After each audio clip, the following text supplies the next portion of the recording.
பின்னாடி யாருமே இல்லை சார். யாருங்க நீங்க? உங்களுக்கு என்ன வேணும்?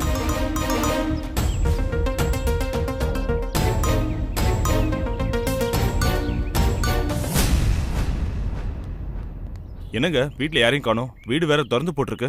அவங்க எங்க போயிருக்காங்கன்னு தெரியுமா? அதை ஏன் கேக்குறீங்க? அந்த இன்ஸ்பெக்டர் பொம்பளை சங்கவியை தேடி வீட்டுக்கு வந்துச்சு. சங்கவி இல்லைன்னு தெரிஞ்சதும் வீட்டு வாசல்ல உட்கார்ந்திருந்த அந்த அம்பிகா அம்மாவோட தலைமுடியை பிடிச்சு தரன்னு இழுத்துட்டு போயிடுச்சு. ஏன் தான் இந்த இன்ஸ்பெக்டர் பொம்பளை இப்படி பண்ணுதுன்னு தெரியல. காமினியும் அந்த ஐயாவும் பின்னாடியே போயிருக்காங்க. என்ன நடக்க போகுதுன்னே தெரியல. அங்கேயே பேசிக்கிட்டே உன்னையும் தூக்கி உள்ள போட்ட போறாங்க, சீக்கிரமா வா. இதோ வரேங்க சார். நாங்க சொல்லல, அந்த மாளவிக்கு தான் ஏதோ பிளான் பண்ணி இதெல்லாம் பண்றான். அவ ஏதோ ஒரு முடிவோட தான் சார் இருக்கா. அவளை சும்மா விடக்கூடாது சார். சரி, நீங்க முதல்ல வீட்டுக்கு போங்க. நான் ஸ்டேஷனுக்கு போய் என்ன ஏதுன்னு பார்த்துட்டு வரேன். மற்ற விஷயத்தை அப்புறமா பேசிக்கலாம்.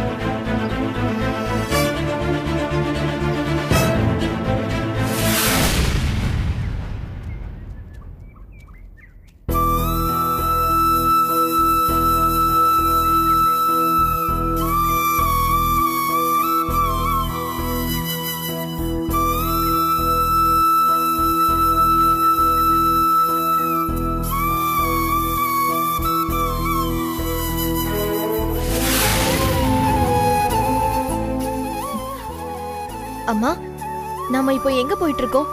நம்மளோட இடத்த தாமா பார்க்க போறோம். நீயும் பார்க்கணும்ல, அதுக்காக தான் வா போவோம். தேவகி இறந்ததுக்கு அப்புறம் நாங்க 2 பேரும் அந்த இடத்து பக்கமே போகல. இடமும் தோட்டமும் 5 ஏக்கருமா. யாருமே பராமரிக்காததுனால புதர் மண்டி கிடக்குதுமா. அதான் என் மக தேவகி வந்துட்டால, இனிமே நம்ம இடத்த நாம தான் பராமரிக்கணும். எங்க காலம் முடிஞ்ச பிறகு உனக்கு தேவைப்படும் இல்லையாம்மா? அம்மாடி, உன்னை இனிமே தேவையின்னு கூப்பிடலாமா? என்னம்மா அமைதியா இருக்க? உன்னை தேவையின்னு கூப்பிடலாம்ல? சரிம்மா. கூப்பிட சொல்லி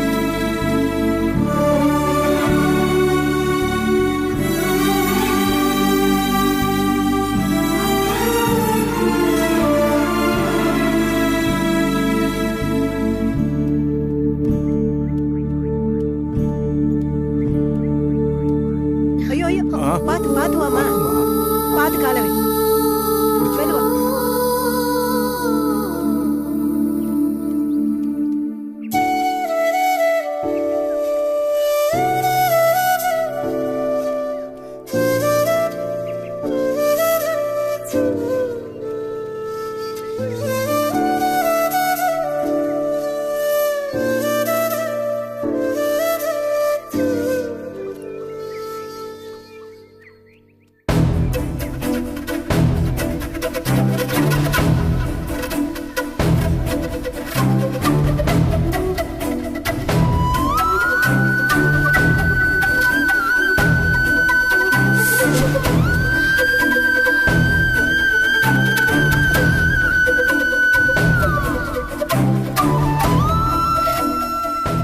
எவ்வளவு பெரிய முள்ளு குத்தி இருக்கு.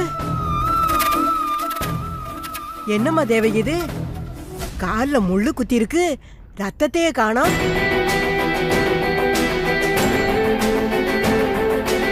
என்னது இது? ஆச்சரியமா இருக்கு.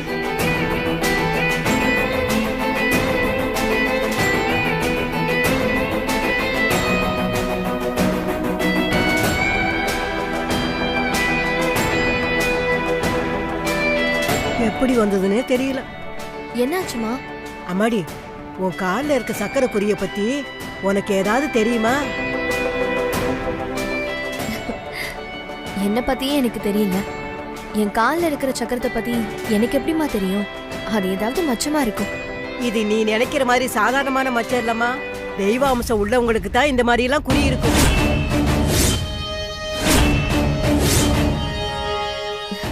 அப்படிலாம் ஒண்ணும் இல்லம்மா. நான் சாதாரண மனுஷன். இல்லம்மா, உன் காலில் இருக்கிற அந்த குறி கண்டிப்பா தெய்வாம்சம் இருக்கிறவங்களுக்கு மட்டும்தான் இருக்கும். தாயி, இப்ப நாங்க சொன்னது உனக்கு எதுவுமே புரியாதுமா. கண்டிப்பா உனக்கே ஒரு நாள் புரியும்.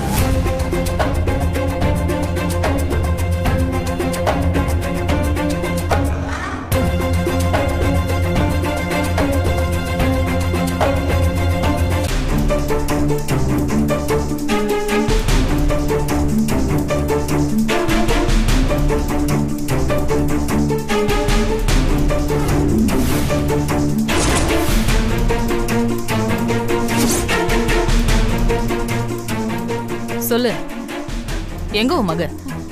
எனக்கு தெரியாது. குமரேசன்,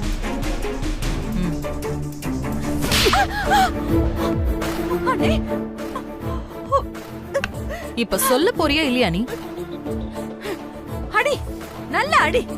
நீ என்ன எத்தனை தடவை அடிச்சு கேட்டாலும் என் மக எங்க இருக்கான்னு எனக்கு தெரியாது. என் மகளை நீதான் ஏதோ பண்ணிட்ட. அவளை நீதான் எங்கேயோ ஒளிச்சு வச்சிருக்க. உன்னை நான் கெஞ்சி கேட்டுக்கிறேன், என் மகளை விட்டுடு. என்ன நீ என்ன வேணும்னாலும் பண்ணிக்க, என் மகளை விட்டுடு.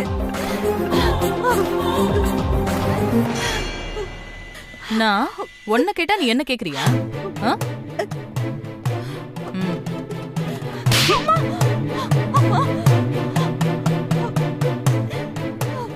இப்ப நீ சொல்ல போறியா இல்லையா?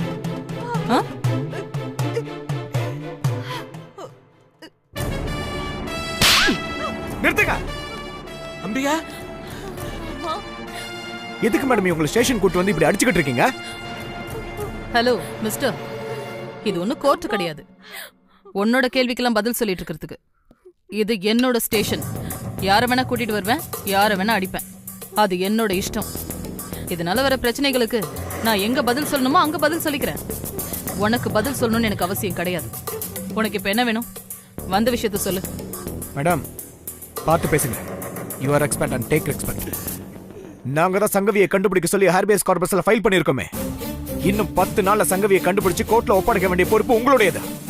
அதை விட்டுட்டு குடும்பத்தில் உள்ள ஆளுங்கெல்லாம் கூட்டிட்டு வந்து சங்கவிங்கன்னு கேட்டு டார்ச்சர் பண்ணிக்கிட்டு இருக்கீங்க. அவங்க என்ன பண்ணுவாங்க? ஆமா சார், நீங்க சொன்ன மாதிரி இன்னும் 10 நாளைக்குள்ள நான் சங்கவியை கண்டுபிடிக்கணும்ல. அதான் விசாரணை பண்ணிட்டு இருக்கோம். குமரேசன். ஹலோ. என்ன மேடம், சங்கவி எங்க இருக்கான்னு கண்டுபிடிக்கிறத விட்டுட்டு சங்கவி குடும்பத்தை கூட்டிட்டு வந்து விசாரிக்கிறீங்க? டென்ஷன் ஆகாதீங்க தமிழரசு. இந்த நாட்டுல என்னென்னமோ நடக்குது. பெத்த புள்ளைய அப்பன் கொல்றான், அப்பன பெத்த புள்ளைங்களே கொல்றாங்க. நீங்க பேப்பர்லாம் படிக்கிறது இல்லையா? இந்த காலத்துல எது வேணா எப்படி வேணா நடக்கலாம். எனக்கு என்னவோ சங்கவிய அவ குடும்பத்துல உள்ள ஆளுங்க கூட ஏதாவது பண்ணிருக்கலாம்ல. ஏன்னா இவங்க ஃபேமிலி அப்படி. ஏற்கனவே செங்கோடகனை கொலை பண்ணி சொத்தையெல்லாம் சங்கவி பேர்ல எழுதியாச்சு. அதே மாதிரி சங்கவி பேர்ல இருக்கிற சொத்துக்கு ஆசைப்பட்டு இவங்களுக்குள்ளேயே அடிதடி சண்டையாகி சங்கவி ஏதாவது பண்ணிருக்கலாம்ல. அதான் விசாரிக்கிறேன். அம்மா போதுமா, எங்களை வார்த்தையால கொன்னது போதும். நாங்க அப்படிப்பட்டவங்க இல்ல. நாங்க எந்த சொத்துக்கு ஆசைப்படல, யாரையும் கொலை பண்ணல, அப்படி பண்ணவும் மாட்டோமா. என் பொண்ணு சங்கவி எங்க இருக்கானே தெரியலவா, தெரியல. அவ அவங்களை கெஞ்சி கேட்டுக்கிறவா, அவ உடம்பு சரியில்லாதவா, அவளை விட்டுடுங்கம்மா. சரி, ஒண்ணு பண்ணு. உன் மக சங்கவி எங்க விட்டுட்டு உன் பொண்டாட்டிய கூட்டிட்டு போ. நான் எப்படிமா சொல்லி புரிய வைப்பேன்? என் பொண்ணு எங்க இருக்கானே தெரியலையேவா. தயவு செஞ்சு நான் சொல்றத நம்புங்க. இது சம்பந்தமா போலீஸ் ஸ்டேஷன்ல கூட கம்ப்ளைண்ட் பண்ணிருக்கோம். இங்க பாரு, இந்த கதையெல்லாம் கேட்டு கேட்டு எனக்கு சலிச்சு போச்சு. இன்னைக்குள்ள உன் மக வரல, மொத்த குடும்பமும் ஸ்டேஷன்லயே தான் இருப்பீங்க. இங்க பாருங்க மேடம், நீங்க பண்றது இல்லீகல், சட்டப்படி குற்றம். யாரோ செஞ்ச குற்றத்துக்காக ஒண்ணும் தெரியாது இவங்களை கூட்டிட்டு வந்து விசாரிக்கிறது எந்த வகையில நியாயம்? அன்னைக்கு அப்படிதான் இவரை கூட்டிட்டு வந்து ஒரு நாள் முழுக்க ஸ்டேஷன்ல உட்கார வச்சு அனுப்புனீங்க. இப்படியே நீங்க பண்ணிட்டு இருந்தீங்கன்னா உங்க மேலேயே கம்ப்ளைண்ட் ஃபைல் பண்ண வேண்டியது இருக்கும். தாராளமா பண்ணிக்கோ. உன்னால ஒரு ஆணியும் புடுங்க முடியாது. அன்னைக்கு நீ உன் அப்ப அந்த ஏசி எல்லாரும் பேசினப்ப நான் ஏன் பொறுமையா கேட்டுட்டு இருந்தேன் தெரியுமா? என்கிட்ட அப்ப ஆதாரம் கிடையாது. ஆனா இன்னைக்கு சங்கவிதான் கொலைகாரின்னு சொல்றதுக்கு என்கிட்ட ஆதாரம் இருக்கு. அன்னைக்கு தோத்துட்டேன், இனி அப்படி நடக்காது. அதாவது ஃபாரன்சிக் ரிப்போர்ட் தெளிவா இருக்கு. கொலை நடந்த இடத்துல இருந்த கைரேகையும் சங்கவியோட கைரேகையும் மேட்ச் ஆகுதுன்னு தெளிவா இருக்கு. அவசரப்படாதீங்க மேடம். நீங்க ஃபாரன்சிக் ரிப்போர்ட் சரியா படிக்கலன்னு நினைக்கிறேன். கொஞ்சம் மறுபடியும் படிச்சு பாருங்க. இந்தாங்க படிங்க. படிச்சு பாருங்க மேடம்.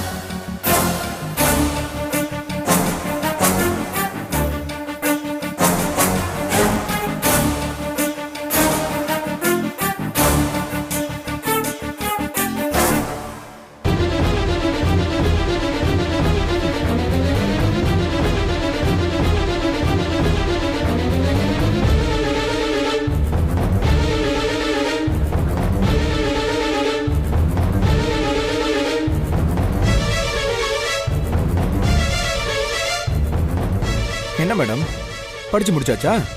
அதுல என்ன எழுதிருக்குன்னு நான் சொல்லவா? அதாவது கொலை நடந்த இடத்துல எடுத்த கைரேகையும் சங்கவியோட கைரேகையும் மேட்ச் ஆகலன்னு எழுதிருக்கு.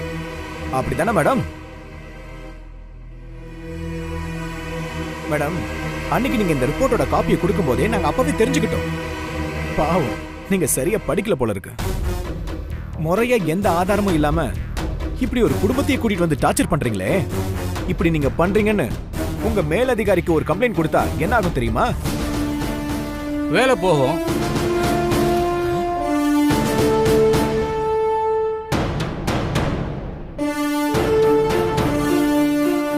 Malavika, what is this? எதுக்காக இவங்களை கூப்பிட்டு வந்து விசாரணை பண்ணிட்டு இருக்கீங்க? சார், செங்கோடகம் கேஸ்ல சங்கவிங்கிற ஒரு பொண்ணை விசாரிக்க வேண்டியிருக்கு சார். ஆனா அந்த பொண்ணு தலைமறைவாயிட்டா. அதான் விசாரிச்சுட்டு இருக்கேன் சார். இந்த கேஸை பத்தின எல்லா டீடைல்ஸையும் விசாரிச்சுட்டு தான் வரேன். உங்களுக்கும் அந்த பொண்ணு சங்கவிக்கும் என்ன ப்ராப்ளம்? எதையும் முறையா விசாரிக்காம எதுக்கு அந்த ஃபேமிலியை டார்ச்சர் பண்றீங்க? சங்கவி தான் அந்த கொலையை பண்ணிருக்கா சார். அதுக்கான ஆதாரம். உங்க ஆதாரத்தோட லட்சணத்தை தான் இவர் படிச்சாரே.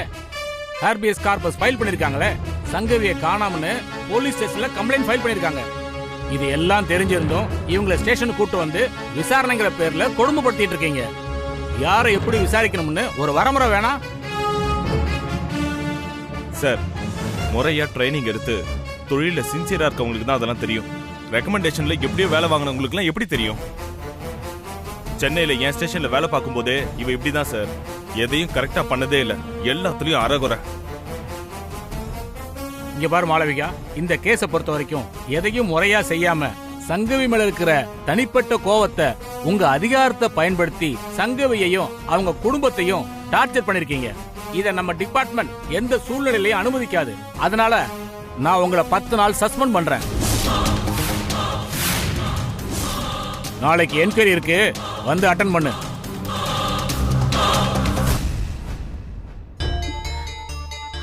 உங்களுக்கு ஏற்பட்ட சிரமத்துக்கு நான் ரொம்ப வருத்தப்படுறேன். இனிமே இந்த மாதிரிலாம் பிரச்சனை நடக்காது. நீங்க போகலாம். மாமா,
பாட்டி, பாட்டி,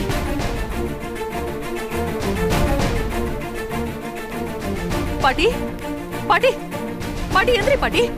என்னாச்சு உனக்கு? பாட்டி எந்திரி பாட்டி. பாட்டி எந்திரி பாட்டி. என்னாச்சு உனக்கு? இங்க பாரு பாட்டி, என்ன பாரு. பாட்டி எந்திரி பாட்டி. ஐயோ என்னாச்சு உனக்கு? இங்க பாரு பாட்டி. மாளவிகா பாட்டி அம்மாடி வந்துட்டியம்மா. ஐயோ ஐயோ பாட்டி எந்திரி பாட்டி. பாத்து மெதுவா வா பாட்டி, மெதுவா வா. பாட்டி என்னாச்சு பாட்டி? நீ எப்படி இங்க வந்த? அது அம்மா கேக்குற. நீ கூப்பிடுறேன்னு சொல்லி ஒரு கான்ஸ்டபிள் வந்து என்ன கூப்பிட்டான். அவனை நான் இதுக்கு முன்னாடி பார்த்ததே இல்ல. எனக்கு அவன் மேல சந்தேகம் வந்துச்சு. ஆனாலும் அவன் நம்புற மாதிரியே பேசினாம்மா. சங்கவி விஷயமா இன்ஸ்பெக்டர் சார் முக்கியமான விஷயம் பேசணும்னு சொல்லி என்ன கூட்டிட்டு வந்து ஒரு வீட்ல அடைச்சி போட்டுட்டாம்மா.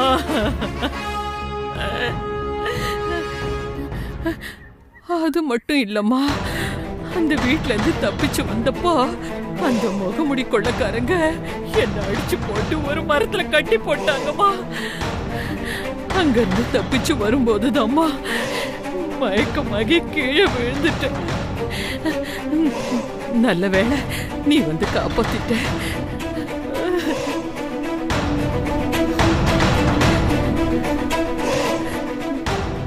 மாளவிகா, நம்மள சுத்தி ஏதோ ஒண்ணு நடக்குது. நமக்கு எதிரா யாரோ திட்டம் போடுறாங்கம்மா. உண்மைதான் பாட்டி. நமக்கு எதிரா பிளான் பண்றது வேற யாரும் இல்ல பாட்டி, அந்த சுதாகர் தான். என்னம்மா சொல்ற? இப்ப என்ன சஸ்பெண்ட் பண்ணிட்டாங்க பாட்டி. என்னம்மா திடீர்னு இப்படி சொல்ற? ஆமா பாட்டி, நான் சென்னையில இருந்து எடுத்துட்டு வந்த ஃபாரன்சிக் ரிப்போர்ட்டே மாறி இருக்கு. எப்படி ரிப்போர்ட் மாறி இருக்குன்னு இது வரைக்கும் புரியவே இல்லை பாட்டி. நான் தான் தனிப்பட்ட முறையில சங்கவிய பழி வாங்குறேன்னு நினைச்சு புதுசா வந்த ஏசி என்ன சஸ்பெண்ட் பண்ணிட்டாரு பாட்டி.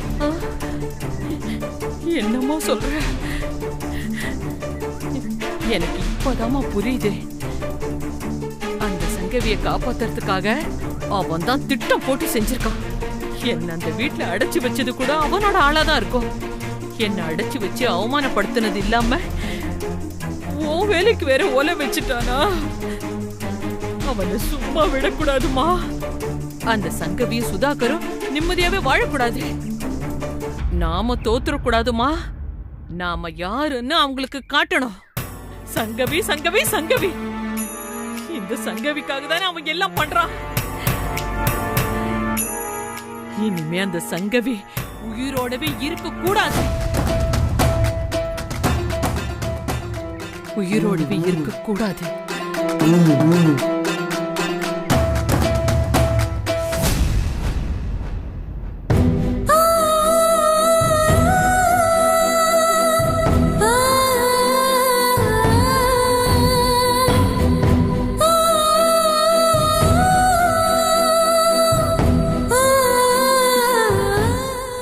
சாப்பிடுங்கம்மா.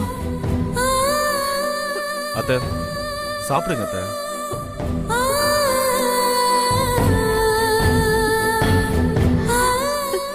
எப்படிப்பா சாப்பிட முடியும்? என் பொண்ணு எங்க இருக்காளோ எப்படி இருக்காளோ தெரியலையே. அந்த பாவி மாளவிகா சங்கவி மேல ஏன் தான் இப்படி கொலைவெறியா இருக்காளோ தெரியலையே. இப்படி தேவையில்லாம வருத்தப்படாதீங்க. சங்கவி எங்க இருக்கான்னு ஈஸியா கண்டுபிடிச்சிடலாம். முதல்ல நீங்க சாப்பிடுங்க. இது வரைக்கும் மாளவிகா அதிகாரத்துல இருக்கோன்னு தான் இவ்வளவு ஆட்டமும் ஆடினா. இப்போ அதை நாம உடைச்சாச்சு. கண்டிப்பா அவளோட பலம் பாதி உடைஞ்சிருக்கும். இந்த கேப்பை நாம யூஸ் பண்ணி சங்கவியை எப்படி வெளியில கொண்டு வரது மட்டும் யோசிப்போம். சார்,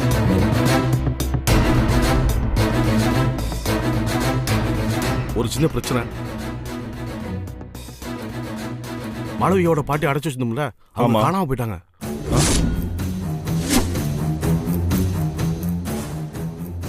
அந்த பாட்டி என்னை பத்தி மாளவிகிட்ட கண்டிப்பா சொல்லியிருக்கோம். சங்கவிக்காக தான் இதெல்லாம் செஞ்சேன்னு தெரிஞ்சா இன்னும் டென்ஷன் ஆகி சங்கவி ஏதாவது பண்ணாலும் பண்ணிடுவா. ஐயோ சங்கவி!